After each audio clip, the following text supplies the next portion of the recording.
Did the US win this arm wrestling match with the EU? Donald Trump is celebrating his new trade deal with the EU. This is probably the biggest deal ever reached in any capacity, trade or beyond trade. But the EU, not so much.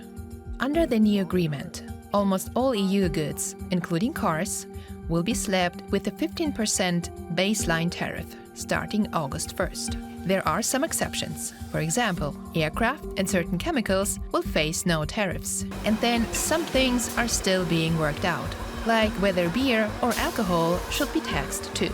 Meanwhile, the EU will implement no new tariffs on US imports. This asymmetry is part of a US strategy to reduce its trade deficit with the EU and boost American exports. I think this is a glass half full, half empty.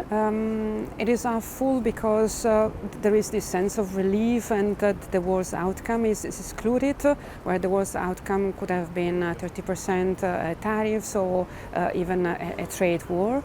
On the other side, this is not what the EU wanted. I mean, the EU asked for a zero tariff trade agreement, and this is not what we had. Brussels also agreed to buy $750 billion worth of oil, gas, nuclear fuel, and liquefied natural gas over the next 3 years. And that's not all. The bloc also pledged to invest $600 billion in the US, including in military equipment. And when you look at the economics, and when you look where we sit at the start of the year, namely with hardly any tariffs, the European Union will clearly lose from this deal. The European Union will see the negative economic impact, even though at 15% tariff rates, this will not be the end for the European economy.